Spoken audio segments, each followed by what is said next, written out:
எதுக்கு தானே இப்படி நகத்தை கடிச்சுக்கிட்டே இருக்க? பழகிருச்சு அப்படியே. இப்படி கடிக்கிறதுனால எத்தனை கண்ணுக்கே தெரியாத பாக்டீரியா வாய்க்குள்ள போகும் தெரியுமா? அதெல்லாம் ஒண்ணும் ஆகாது. இப்படியே சொல்லிட்டு இருந்தா நீ கேக்குற மாதிரி தெரியல. இரு நான் வரேன். நானும் எத்தனை நாள் கடிக்காதன்னு சொல்றது. கைய கொடு. இதெல்லாம் அடிச்சுட்டு போனா அப்புறம் என் ஃப்ரெண்ட்ஸ் என்ன ஓட்டுவாங்க. அதெல்லாம் ஒன்றும் ஓட்ட மாட்டாங்க. ஏன் பொண்ணுங்க மட்டும் தான் நெயில் பாலிஷ் அடிக்கணுமா? பசங்களும் அடிக்கலாம்.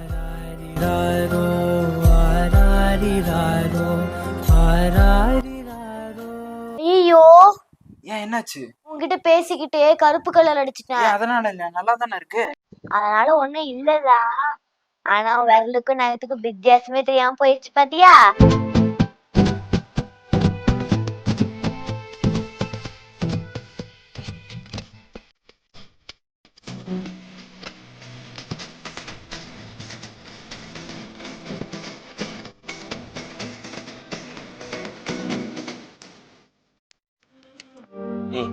சாவியை கொடுக்குறியா?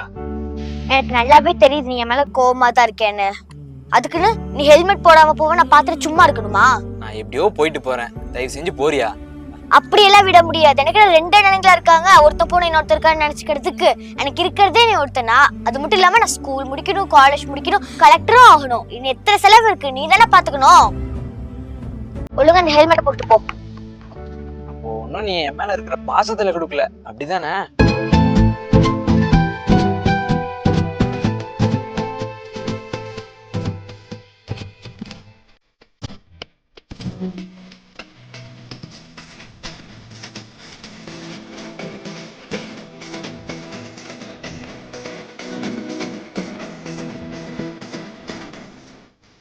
சொன்னாங்க இந்த பென்சில் இருக்குல்ல, அது சீவனா வர வேஸ்ட தண்ணிக்குள்ள போட்டு வச்சா ரப்பர் வருமா.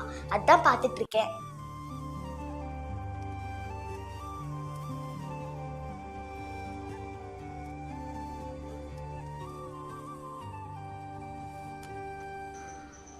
தம்பி, தூங்காம இந்த நேரத்துல என்ன செய்யும் பண்ற?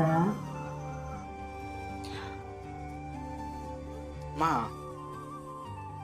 உனக்கு ஞாபகம் இருக்கான்னு தெரியல, நானும் சின்ன வயசுல அதோ இந்த மாதிரி ரவுல் பென்சில்லாம் சீவி தண்ணியில போட்டா லப்பர் வரும்னு சொல்லி நிறைய நாள் ஏமாந்துருக்கேன்ல.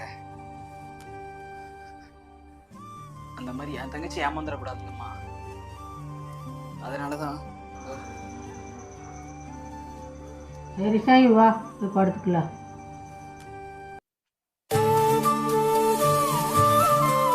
அண்ணா, அண்ணா, அந்த ஷார்ப்னர் வச்சிருந்தேன்ல, அது பாரு எப்படி ரப்பரா வந்துருச்சுன்னு.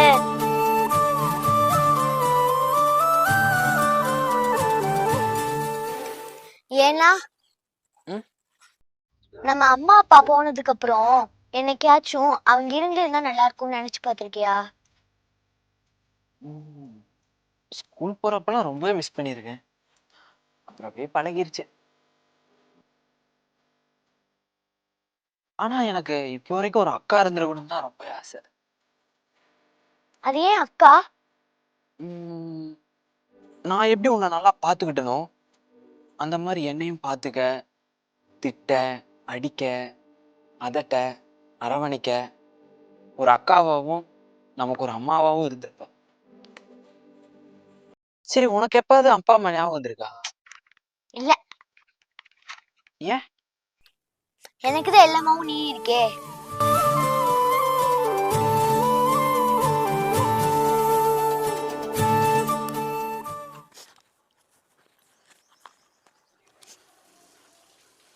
ஏன் பாப்பா தனியா வந்து இங்க உட்காந்துட்டு இருக்க? எங்க வீட்டுல யாருக்குமே என்னை பிடிக்க மாட்டேங்குது. எப்ப பார்த்தாலும் உனக்கு குப்பையில இருந்துதான் எடுத்துட்டு வந்து வளர்த்துறோம்னு சொல்லிக்கிட்டே இருக்காங்க. இவன் இன்னுமே இந்த கதையெல்லாம் சொல்லிட்டு இருக்காங்க. கதை இல்ல, நிஜமாலுமே தான் எனக்கு குப்பையில இருந்து எடுத்துட்டு வந்திருக்காங்களா. சரி, இந்த கதை வாண்ட மட்டும் இல்ல, உங்க அப்பா கிட்டவோ அம்மா கிட்டவோ அவங்களோட அப்பா அம்மா சொல்லியிருப்பாங்க. ஏன்ட்டையும் இப்படிதான் இந்த மாதிரி குப்பையில இருந்து எடுத்துன்னு எங்க வீட்டுல சொன்னாங்க. இன்னைக்கு உங்க அப்பா அம்மா வாண்ட சொல்லியிருக்காங்க, நாளைக்கு நீ சொல்லுவ. அப்ப இதெல்லாம் உண்மை இல்லையா? இல்ல. அப்போ எனக்கு ரொம்ப பசிக்குது, நான் சாப்பிட போறேன்.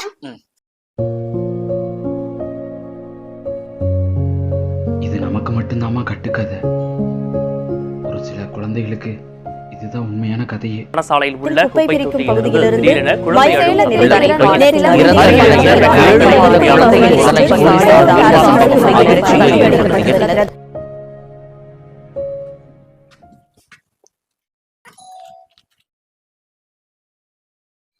மேடம், ஸ்விக்கில இருந்து வந்திருக்கேன் மேடம். இருக்கீங்களா? ஸ்விக்கில இருந்து வந்திருக்கேன் மேடம்.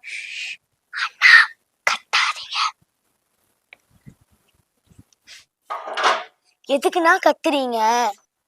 கூப்பிட்டாதானே பாப்பா வருவாங்க. இங்க சம்ரித்தான்றது நான் தான், கொடுங்க. பெரியவங்க யாராவது இருந்தா கூப்பிடுறேன், நான் அவங்கள்ட்ட கொடுத்துட்றேன். அவங்க வந்தா என் கண்ணத்துலதான் கொடுப்பாங்க. பரவாயில்லையா உங்களுக்கு? ஏன்? ஆமா, யாருக்கும் தெரியாம தான் நான் ஆர்டர் போட்டேன். அம்மா உள்ள தூங்கிட்டு இருக்காங்க. சரி சரி, சீக்கிரம் கொடுங்க. தேங்க்ஸ்ண்ணா.